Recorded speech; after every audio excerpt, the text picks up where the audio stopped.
আজকে সকাল সকাল দেখো তো বন্ধুরা, দই উনুনে জ্বালিয়ে নিয়েছি। আজকে আমার উঠতেও হয়ে গেছে লেট, রান্নাবান্নাও হয়ে গেছে লেট।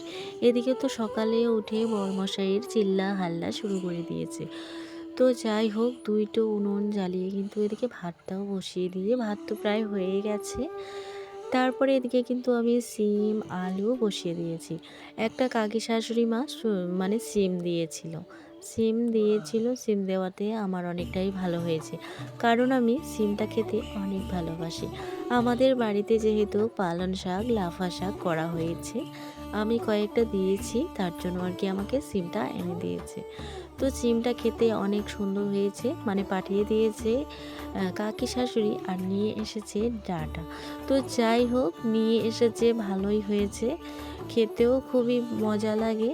তো যাই হোক, আমি এদিকে ভাজাটা কিন্তু রান্না করে নিচ্ছি। এদিকে লবণ দিয়ে হলুদ দিয়ে ঢেকে নিলাম, ঢেকে এখন সিদ্ধ হবে। আর আমার শ্বশুরমশাইয়ের শরীরটা খুব খারাপ। আমি যে এখন ভয়েস দিচ্ছি না, এখন কেমন করছে, মানে শরীরটা অনেকটাই অসুস্থর কারণে কিন্তু আমরা মানে খুব চিন্তাতেই আছি পড়ে। আমি কালকে ব্যাংকে যাব, টাকা তুলে নিয়ে এসে শ্বশুরমশাইকে দিতে হবে। আগের দিনে যেহেতু স্নোগ্রাফি করতে নিয়ে যাবে, অনেক আর কি অনেক দৌড়াদৌড়ির ব্যাপার আছে, তার মধ্যে শরীরটা অনেকটাই খারাপ হয়ে গেছে এখন। তারপরে কিন্তু আমি আলু বেগুন শুটকি মাছ দিয়ে রান্না করব, তার জন্য কিন্তু বসিয়ে দিলাম। এদিকে আমার কড়াইটা কিন্তু খুবই নোংরা হয়ে গেছে, 2 দিন পরে কড়াইটা আর কি মেজে নেব। ইচ্ছা তো নেই, কোনো কিছু করার একদম ইচ্ছা নেই, কারণ বাড়িতে একটা পেশেন্ট অসুস্থ থাকলে কিন্তু খুবই খারাপ লাগে।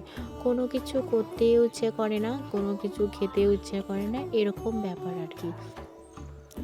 তো যাই হোক, আমি এদিকে রান্নাটা সেরে নিচ্ছি। এইদিকে কিন্তু আমার লাইটটাও ঠিক করা হবে, তারপরে কিন্তু মানে সুন্দর দেখা যাবে আর কি, আলো আলো আর কি সুন্দর আসবে। লাইটটা ঠিক করা নেই, তার জন্য কিন্তু অন্ধকারের জন্য এটা ওটা আর কি দেখাই যায় না, কি রান্না করছি না করছি দেখাও যায় না।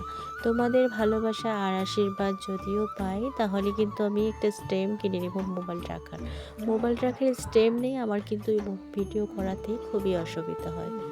তো যাই হোক, আমি এদিকে রান্নাটা কিন্তু করে নিচ্ছি। রান্না করে নিয়ে বাবাকে দেখতে এসেছে, মানে শ্বশুরমশাইকে দেখতে এসেছিলো দাদা ওরা। তো দাদা ওরা ছোটো ছোটো মিনি ঝুড়ি নিয়ে এসছিল। তো আমি ঝুড়ি ভাজা আর এদিকে রয়েছে চা। সকাল সকাল ঝুড়ি ভাজা আর চা খেয়ে নিচ্ছি। বরমশাই আমার খাবে ডিমের অমলেট, তার জন্য কিন্তু আমি ডিমের অমলেট করে নিচ্ছি ঘরে। তো যাই হোক, একটা ডিম দিয়ে 2টা ডিমের অমলেট কত বড় বড় হয়ে গেল, তাই না? দেখতেও কত সুন্দর হয়েছে, আর খেতেও অনেক সুন্দর হয়েছে। তারপরে আমি আজকে একটা ভুল করেছি, কি ডিমের অমলেট করে দিয়েছি। অমলেট তো বলে না, ডিমের বয়েল করে দিয়েছি। ওটা খাওয়াতে কিন্তু মেয়ের পেটটা খারাপ হয়ে গেছে। তো যাই হোক, বরমশাইকে একটু দিয়ে দিব, আর একটু দিয়ে দিব টিফিনে ভরিয়ে দেবো, যে কারণ খাটনির কাজকর্ম করলে ভালো মন্দ একদম খেতে ইচ্ছে করে। তার মধ্যে খাটনির কাজ সারাদিনে, ওদিকে তো কাজ করবে, এর মধ্যে আবার বাড়ি আসবে রাত্রে 7টার দিকে 8টার দিকে, কোনো দিন তো এরকম হয়ে যায় 10টা বেজে যায়। তো খুবই খারাপ লাগে, বলে লাভ নেই। বাড়িতে একটা পেশেন্ট আমাদের বাড়িতে, আমরা একদমই খুবই কষ্টের মধ্যে পড়ে রয়েছি। জানি না কবে কি হবে, কবে ভালো হবে সুস্থ হবে, এটাই আর কি অপেক্ষা। তো আমার ডাক্তারের এখানে তো নিয়ে যাওয়া হয়েছে, ওষুধ দিয়েছে লিখে, ওষুধ নিয়ে আসা হয়েছে। এখন শুধু সোনোগ্রাফি করতে হবে, এক্সরে করা হয়েছে অনেক আর কি। তো হাড় দুর্বল, তো মর্মশাইকে দিয়ে দিয়েছি এদিকে। কালকে রাতে আমাকে জ্বালিয়ে আছে, দেখো কি ঘুমোচ্ছে। কালকে সারা রাত জল খাবো, এটা খাবো, জামা খুলবো, গাড়ির জামাও খুলে দিয়েছি। কালকে জামা খুলে এখানে রেখে দিয়েছি, এখন কি সুন্দর করে ঘুমাচ্ছে। ঝুঁটি খুলে দিয়েছি রাত্রে, ওই দেখো ঝুঁটিটা।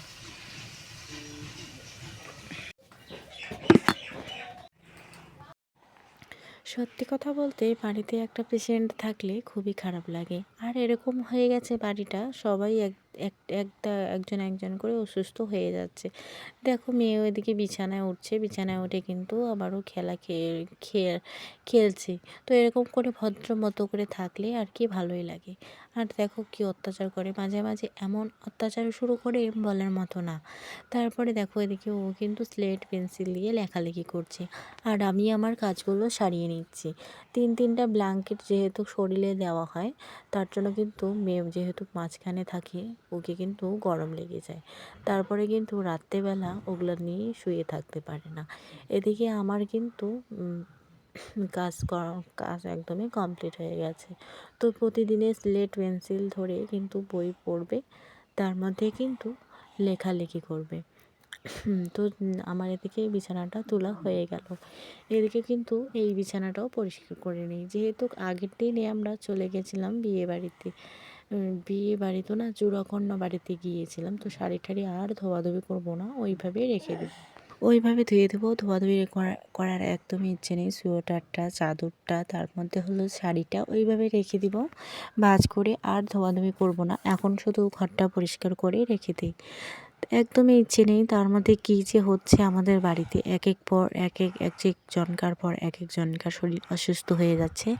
তার মধ্যে এক কারো হচ্ছে পাতলা পায়খানা, তারপরে হচ্ছে বমি। আমার মেয়ের তো এরকম হয়ে যাবে সমস্যা তোমাদের সঙ্গে আগের ভিডিওতে শেয়ার করব আর কি, পরের দিনকার ভিডিওতে তোমাদের সঙ্গে শেয়ার করব। এই ভিডিওতে দেওয়া নেই তো ভয়েসের সামনে তোমাদেরকে আর কি বলছি।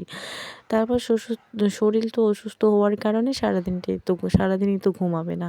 তারপরে আমার বিছানাটা যাই হোক পরিষ্কার করা একদমই হয়ে গেল। এদিকে বিছানা পরিষ্কার করে মেয়ে কিন্তু মোবাইলটা হাত দিয়ে আবার রেখে দিল।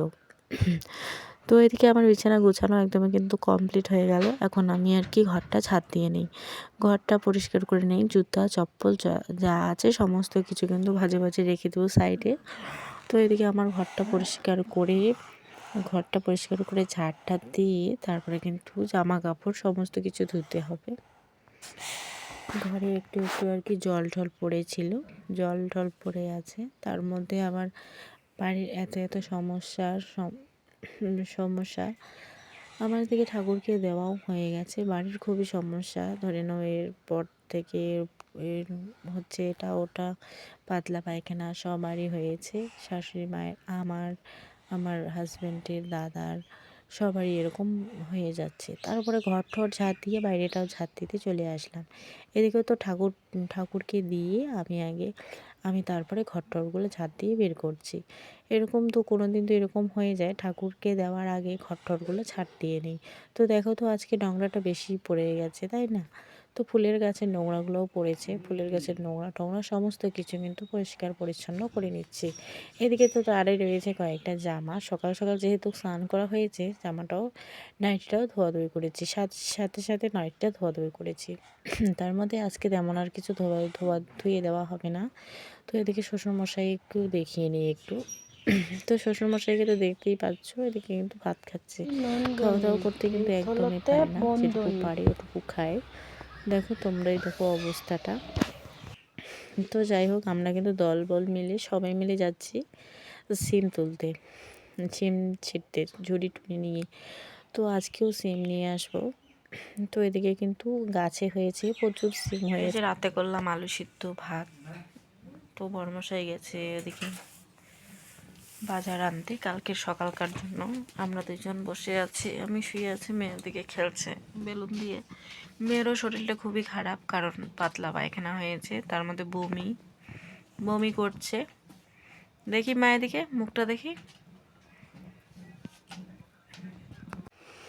দুঃখ আমাদের কপালে আছে, সুখ লেখা নেই। তো রাত্রেবেলা ভাত খেয়ে নিচ্ছি, আলু সিদ্ধ লঙ্কা পোড়া দিয়ে ভাত খেয়ে নিচ্ছি। জানি না কবে সুখ হবে। তো বর্মশাই এদিকে আমার খাওয়া দাওয়া করছে। তো আমার থবড়াটাও দেখে নাও, মানে ক্যামেরাটা ধরতেই পারছি না। তারপরে এদিকে তো খাওয়া দাওয়া মেয়েদিকে বিছানায় খাওয়া দাওয়া করছে, আমিই নিচে, মেয়েও নিচে।